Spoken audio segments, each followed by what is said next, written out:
नमस्कार, आप देख रहे हैं ग्रामीण अर्थव्यवस्था के तमाम व्यवसायों के विकास को समर्पित हमारे इस कार्यक्रम कृषि दर्शन को। कार्यक्रम की इस कड़ी में हमारी कोशिश होती है कि कृषि, पशुपालन, मत्स्य पालन या इससे जुड़े अन्य व्यवसायों से संबंधित नवीन तकनीकी जानकारियों से आपको अवगत करा सकें। कार्यक्रम की आज की कड़ी में भी कुछ ऐसी ही कोशिश करेंगे हम, लेकिन सबसे पहले डालेंगे नजर खबरें खेती की पर। नमस्कार, खबरें खेती की में स्वागत है आपका। खबरों में आगे बढ़ने से पहले सबसे पहले नजर मुख्य कृषि समाचारों पर। गर्मी के मौसम में पशुओं का थनैला रोग से बचाएं, सब्जियों के उत्पादन के लिए अपनाएं मल्चिंग विधि और किसानों के लिए बेहद उपयोगी सुपर सीडर मशीन।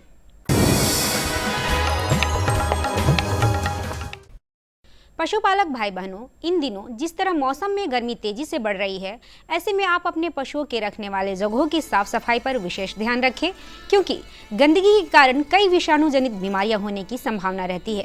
जहां पर आप दूध निकालते हैं वहां पर भी विशेषकर साफ सफाई रखें, क्योंकि इससे थनैला रोग को रोका जा सकता है। साथ ही पानी की व्यवस्था पूरी रखें। विशेष जानकारी डॉक्टर पुष्पेंद्र कुमार सिंह से। जहाँ पर भी पशु आप रखते हैं तो कोशिश करिए कि जहाँ पर आप दूध निकालते हैं तो वहाँ पर उसकी सफाई रखिए। या दूध को गाय या भैंस जो भी है पशु हैं आपको, उनको अलग जगह ले जा करके दूध निकालिए, ताकि वहाँ से वो थनैला जो होता है वो इन्फेक्शन नहीं होगा उससे। पशुओं को इस समय जो मिनरल मिक्सचर है उसको इस समय अब जैसे जैसे गर्मी बढ़ रही है तो उसमें हीट स्ट्रेस की प्रॉब्लम बढ़ेगी, तो मिनरल मिक्सचर आप उनको कम से कम 50 ग्राम प्रतिदिन के हिसाब से दीजिए। किसान भाई बहनों, अभी गर्मियों के मौसम में आपकी फसलों को बार बार सिंचाई करने की आवश्यकता पड़ जाती है। ऐसे में अगर आप मल्चिंग विधि की तकनीक अपनाकर सब्जियों की खेती करते हैं तो सिंचाई कम करने की आवश्यकता पड़ सकती है। इससे जहां पौधों को विकसित होने के लिए अनुकूल तापमान मिलता है, वहीं मृदा में नमी भी बनी रहती है। इस विषय पर जानकारी दे रहे हैं कृषि विज्ञान केंद्र के हरिहरपुर वैशाली की कृषि समन्वयक डॉक्टर सुनीता कुशवाहा। तो बहुत ही पतली पॉलीथीन होती है जिसको कि आप मिट्टी में लगा देंगे और लगाने के बाद उसमें फसल लगाएंगे तो जो नीचे मिट्टी में नमी होती है वो बरकरार रहती है और कम पानी में आपका फसल का उत्पादन अच्छा होता है। किसान भाई बहनों, धान लगाने का समय आ गया है। इसके लिए उन्नत प्रभेदों का चयन पहले से ही कर लें, जिससे समयानुसार आप अपने खेतों में अच्छी फसल लगा सकेंगे। धान खरीफ सीजन की सबसे महत्वपूर्ण खाद्यान्न फसल है। इसकी खेती देश के सभी क्षेत्रों में मानसून के समय की जाती है। देखा जाए तो धान की खेती अधिकतर उन क्षेत्रों में होती है जहां पर सिंचाई के अच्छे संसाधन मौजूद होते हैं, लेकिन अब धान की खेती सिंचित एवं अर्ध सिंचित दोनों क्षेत्रों में होने लगी है। अर्ध सिंचित क्षेत्र में धान की खेती में बीजों की बुआई सीधी बिजाई विधि से की जाती है, वहीं सिंचित क्षेत्र में धान की खेती रोपाई एवं छिड़काव विधि से की जाती है। ऐसे में आने वाले महीने में किसान धान की खेती में रोपाई के लिए धान की नर्सरी लगाने का काम शुरू करेंगे। ऐसे में धान की खेती से बम्पर पैदावार के लिए धान की अच्छी किस्मों की नर्सरी लगाना सबसे महत्वपूर्ण होता है। पूरे भारत में धान की कई उन्नत किस्में हैं, जिनका चुनाव आप अपने क्षेत्र की भूमि, पानी और जलवायु के अनुसार कर सकते हैं। इन टॉप 10 किस्मों में पूसा 1460, जया धान WGL 32100, CASR 10, पूसा सुगंध 3, IR 36, IR 64, अनामिका NDR 359 और धान DRR धान 310 शामिल है।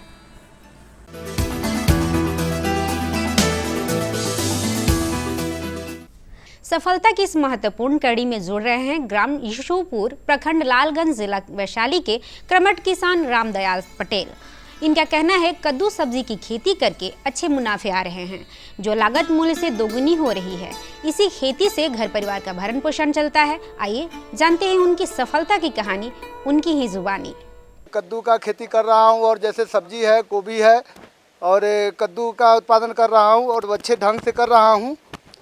और हम लोग के पास जो है से बिजनेस के जगह पे हम लोग खेती बाड़ी कर लेते हैं और अच्छा उत्पादन कर लेते हैं।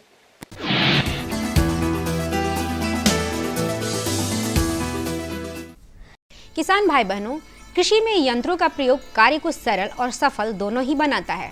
सुपर सीडर यंत्र के द्वारा आपके खेतों में बचे अवशेष को खाद के रूप में उपयोग कर सकते हैं। सुपर सीडर यंत्र पर सरकार के द्वारा किसानों को अनुदान भी दिया जा रहा है, जिससे कि वो इस मशीन का उपयोग करके ज्यादा से ज्यादा लाभ ले सकें। आप जानते हैं क्या है आज का मंडी भाव? आइए अब चलते हैं पटना अनाज मंडी, जहां जानेंगे अनाजों के ताज़ा भाव। लोकल गेहूं 3,200 रुपये प्रति क्विंटल, एमपी गेहूं 4,300 रुपये प्रति क्विंटल, अरवा चावल 5,500 रुपये प्रति क्विंटल, भागलपुर बासमती चावल 10,000 रुपये प्रति क्विंटल।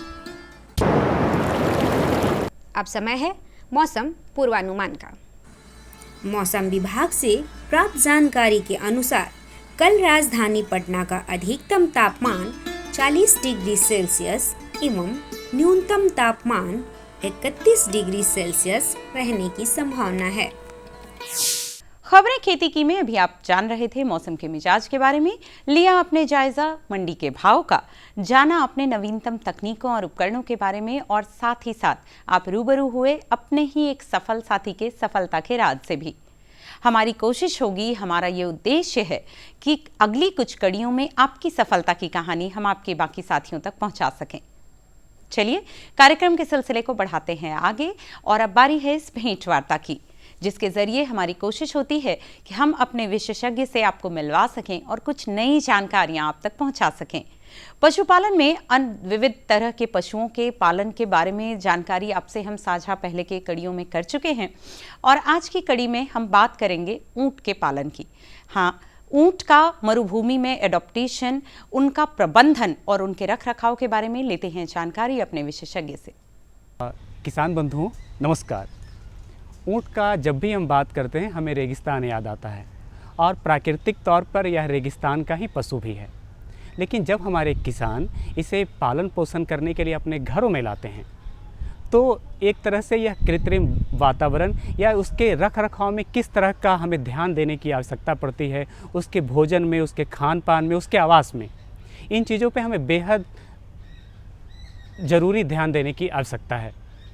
तो आज हम इसी विषय पर बात करेंगे कि जब हम ऊंट को बिहार जैसे इलाके में लाते हैं पालन पोषण करने के लिए, तो इसके एडॉप्टेशन और रख रखाव का प्रबंधन किस तरह का करने की आवश्यकता है। और इस विषय पर बात करने के लिए आज हमारे साथ हैं बिहार वेटनरी कॉलेज के असिस्टेंट प्रोफेसर डॉक्टर रविकांत निराला।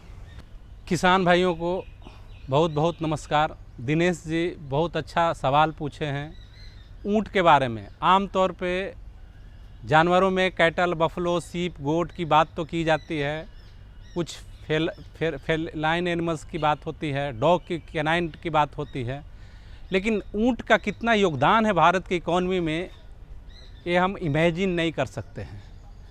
ऊंट जो है इसको इंग्लिश में कैमल कहते हैं। Camel is also known as ship of the desert. Desert की सवारी बोली जाती है, लेकिन एक छोटा सा है डेजर्ट की सवारी। इसके अलावा इसका डाइवर्सिफाइड, डायनेमिक, डिफरेंट टाइप्स का यूज़ है और उसका रख रखाव की आवश्यकता है। तो सबसे पहले हम एडेप्टेशन के बारे में पूछे हैं कि क्या एडेप्टेशन है, तो सबसे पहले डेजर्ट के बारे में जानते हैं कि डेजर्ट क्या है। आमतौर पर डेजर्ट का मतलब समझ लेते हैं लोग कि जहाँ गर्मी ज़्यादा पड़ती है और मरुभूमि में कुछ भी नहीं होता है और लू बहती है, ये परसेप्शन अच्छा है। लेकिन कोल्ड डेजर्ट भी है, जैसे हम लेह लद्दाख की बात करते हैं, वहाँ कोई भी वेजिटेशंस नहीं है, वो भी डेजर्ट है। तो कोल्ड डेजर्ट और हॉट डेजर्ट दो तरह के डेजर्ट हैं और दोनों जगह एनिमल्स पाए जाते हैं। तो आमतौर पर हम देखते हैं कि जो कोल्ड डेजर्ट एनिमल है डबल हम्प्ड कैमल पाए जाते हैं, और जो हॉट डेजर्ट्स हैं खास करके सहारा और थार, अरबियन डेजर्ट्स, ये सब हॉट डेजर्ट्स हैं। इसमें वन हम्प्ड कैमल्स पाए जाते हैं। इंडिया में तो वन हम्प्ड कैमल नहीं पाई जाती है। और एडाप्टेशन में देखें कि क्या उसमें पहले विपरीत परिस्थिति क्या है, लिमिटेशंस क्या हैं। सबसे पहले लिमिटेशंस जानेंगे किसान भाइयों, तभी हम उसके रख रखाव के बारे में हम जानें। लिमिटेशंस मतलब कि वहाँ क्या विपरीत परिस्थितियाँ चल रही है और उस परिस्थिति में ऐसे एनिमल्स का ओरिजिन हुआ है, वो अपने आप को सर्वाइव करने में अनुकूलन डेवलप हुआ है, एक्लेमेटाइजेशन हुआ, एडाप्टेशन हुआ है, और फिर सर्वाइवल ऑफ द फिटेस्ट जो बताते हैं कि ओरिजिन ऑफ द स्पेसीज जो डार्विनिज्म का सिद्धांत है, तो कैसे कैमल उसमें सर्वाइव किया और आज जो है बड़े पैमाने पर बहुत संख्या में डेजर्ट्स में रहते हैं और लिवलीहुड का सबसे बड़ा स्रोत है। तो सबसे पहले हम जानें कि क्या है एडाप्टेशंस के लिए क्या क्या लिमिटेशंस वहाँ हैं। तो जब भी हम डेजर्ट की बात करते हैं तो वहाँ पे देखते हैं बहुत ज़्यादा गर्मी होती है या बहुत ज़्यादा ठंडक होती है और बारिश जो है रेनफॉल बहुत कम होता है। जहाँ पे 25 सेंटीमीटर से कम रेनफॉल है उसको हम डेजर्ट कहते हैं। वर्ल्ड में जहाँ भी है, चाहे अटाकामा डेजर्ट हो, पेटागोनिया डेजर्ट हो, अरबियन डेजर्ट हो, या फिर ऑस्ट्रेलिया में ऑस्ट्रेलियन डेजर्ट हो, ग्रेट ऑस्ट्रेलियन डेजर्ट हो, सभी जगह बारिश बहुत कम होती है। रेनफॉल 25 सेंटीमीटर से कम होती है और कई जगह तो 10 सेंटीमीटर से भी कम बारिश हो रही है। 10 सेंटीमीटर के मतलब कि बहुत अल्प बारिश हो रही है। उस स्थिति में वहाँ वेजिटेशंस की अवेलेबिलिटी नहीं होंगी, वेजिटेशंस बहुत कम होंगे। वेजिटेशंस होंगे भी तो जिसका वेजिटेशंस में लीव्स मॉडिफाई कर जाएगा थॉर्न में, स्पाइंस में, ताकि वो अपने आप को कम पानी में भी सर्वाइव करे। तो हम कैक्टस देखते हैं, एकेसिया देखते हैं, एकेसिया में तो बबूल वगैरह देखते हैं और सीज वगैरह जो हम कैक्टस देखते हैं, ये सब एनिमल्स वहाँ रहते हैं। तो इस एनिमल्स जो एनिमल्स ये थॉर्नी प्लांट्स को खाएंगे, थॉर्नी ट्रीज को खाएंगे, वही अडेप्ट करेंगे। दूसरा चीज़ क्या है, पानी की कमी है। कहीं बहुत दूर में बारिश होगी तो पानी एकमुलेट होगा गड्ढे में, उस पानी को पी करके उसको सर्वाइव करना है, तो उसके लिए स्मेलिंग कैपेबिलिटी होना चाहिए। तो कैमल्स में क्या है, कैमल्स में कई तरह के एडाप्टेशन है, एक एक करके एडाप्टेशन हम देखेंगे। तो उसमें कैमल्स क्या है, दूर से ही सुगंध या गंध स्मेल कर लेता है पानी का, इसलिए स्मेलिंग कैपेबिलिटी है। तो स्मेल करके कई किलो 10 किलोमीटर 12 किलोमीटर तक स्मेल करके वो पानी के जगह पर पहुंच जाएगा। इसके बाद क्या है कि वो पानी ज़्यादा पी ले सकता है एक बार में, क्योंकि उसको फिर पानी कहाँ मिलेगी कोई ज़रूरी नहीं है, तो इसीलिए ज़्यादा पानी एक साथ पी सकती है एनिमल्स। तो पानी ज़्यादा पीने के लिए उसमें क्या है, ब्लड जो है स्वेल कर जाता है। हम लोग का अगर ब्लड थोड़ा ज़्यादा पानी पी ले तो 130% अगर स्वेल कर जाता है तो आरबीसी ब्लास्ट कर जाता है। लेकिन 250%, 230%, 250% तक उसमें आरबीसी स्वेल कर जाता है, तो उसमें ब्लास्ट नहीं करता है, कैपेबल है उसको रखने के लिए। यही कारण है कि 100 लीटर 150 लीटर भी वो पानी अपने आप में एकमुलेट कर सकता है और उसका जो हम्प होता है वो मेटाबोलाइज करके उसको वाटर देता है। तो ये सब काफ़ी है। इसके बाद सैंडी स्टॉर्म है, तो सैंडी स्टॉर्म के लिए उसमें आई लिड्स का मॉडिफिकेशन है, ट्रिपल आई लेसेज है, तो ये सब काफ़ी मॉडिफिकेशंस हैं कैमल्स में। सर, जैसा आपने शुरू में कहा कि हमारे जो किसान हैं वो गाय, भैंस हो या बकरी हो, इन सब के बारे में अच्छी तरह से जानकारी रखते हैं, उसके रख रखाव, खान पान आदि के बारे में। ऊँट चूँकि हमारे लिए भी थोड़ा नया है, तो हम अपने किसानों के लिए ये जानना चाहेंगे कि इसका आर्थिक तौर पे उनके लिए क्या लाभ है। अगर वो ऊँट पालते हैं तो उसका उन्हें क्या लाभ मिलता है? तो जैसा कि मैंने बताया कि सीप ऑफ द डेजर्ट्स के रूप में प्रसिद्ध है। अब इससे समझ सकते हैं कि ट्रांसपोर्टेशन में कितना अहम भूमिका होती होगी कैमल्स का।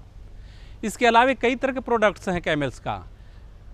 हम ये जानते हैं healthy minds remain in a healthy body, लेकिन ये हम देखते हैं कि हेल्दी प्रोडक्ट्स ही हेल्दी बॉडी में होगा।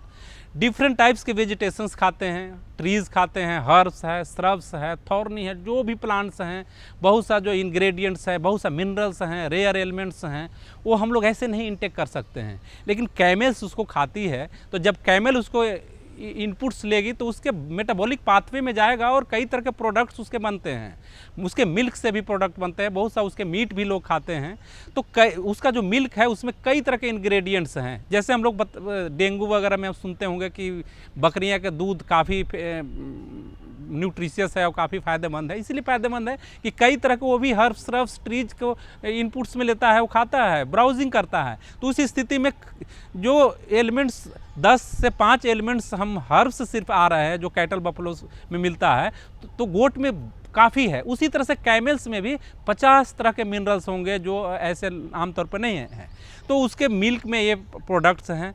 और दूसरा वारफेयर में उसका यूज़ है। ऐसे टिरान, बैड टिरान, एंडुलेटिंग टिरान में जिसमें हम ट्रेवल नहीं कर सकते हैं, कैमल्स के सहारे हम लोग जाते हैं। काफ़ी जो हाई अल्टीट्यूड पे माउंटेनस एरिया में भी उसका यूज़ होता है कैरिंग करने के लिए। इसलिए इसको दो तरह के कैमल्स हम लोग जानते हैं, एक बैगेसी कैमल, दूसरा है राइडिंग कैमल। राइडिंग में जो हम लोग घोड़े की तरह यूज़ करते हैं, कैमल्स को ले जाते हैं, और कुछ सामान ढोने के लिए बैगेसी कैमल का यूज़ करते हैं। इंडिया में दोनों तरह के कैमल्स हैं।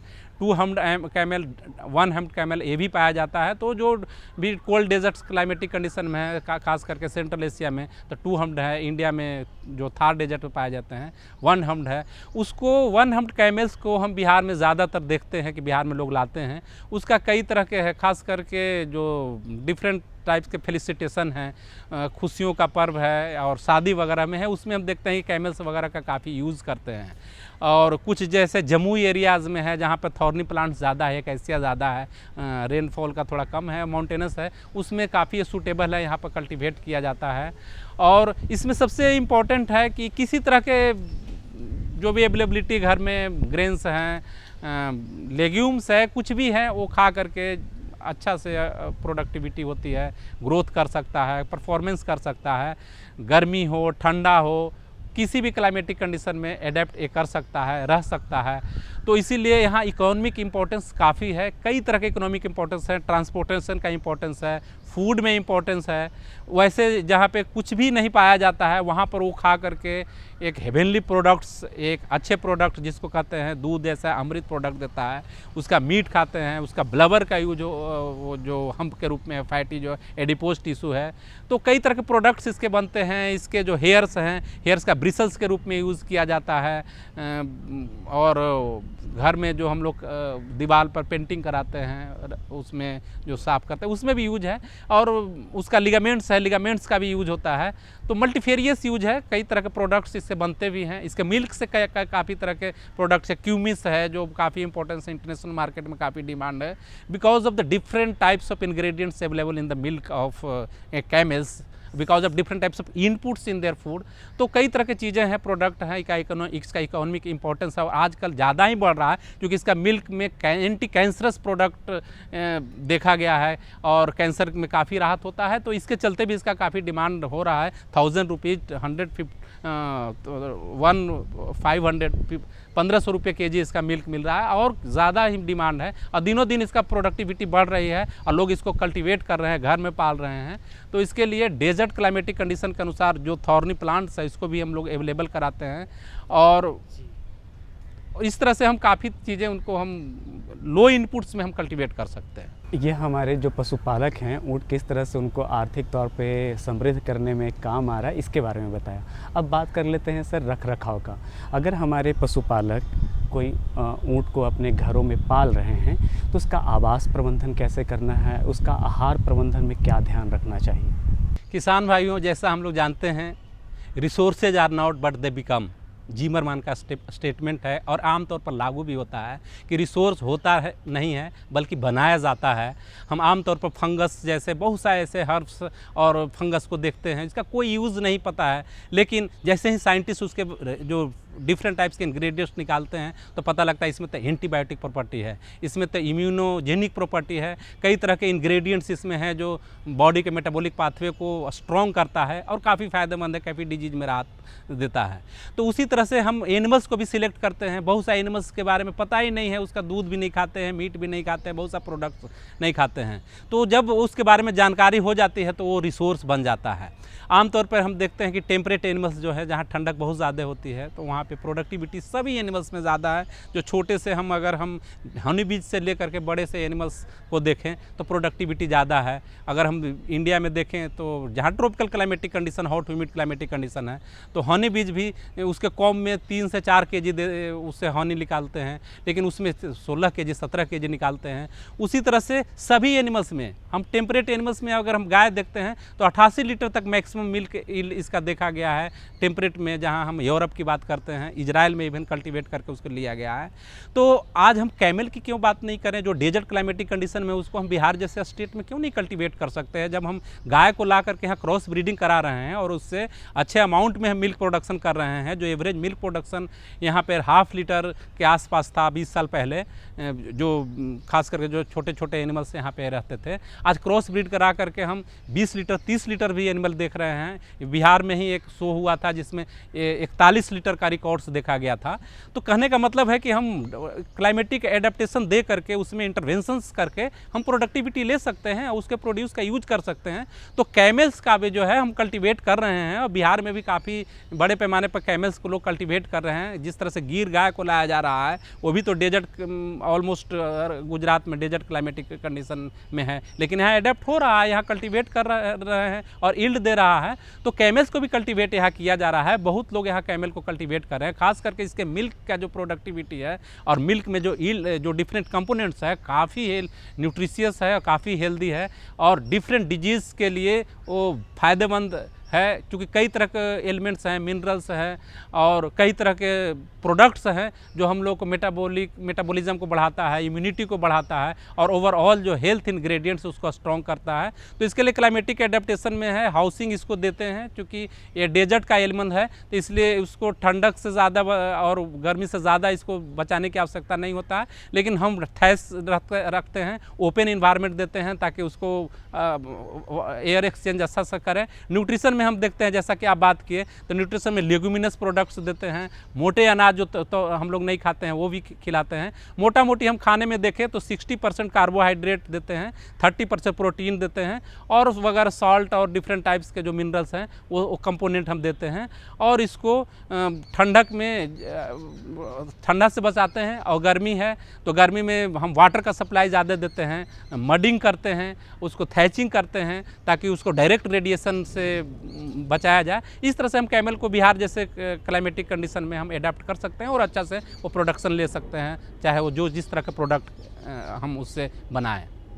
किसान बंधुओं, जो हमारी ये सोच है कि हम सिर्फ गाय, भैंस, बकरी को पाल के ही अपने आर्थिक समृद्धि कर सकते हैं, वो अब नहीं है। अब आप ऊँट का भी पालन करके अपने उसके दूध के ज़रिए आप अपनी आर्थिक समृद्धि ला सकते हैं। और ये सोच कि हम इसे अपने बिहार जैसे क्लाइमेट में नहीं रख सकते हैं, ये भी नहीं है।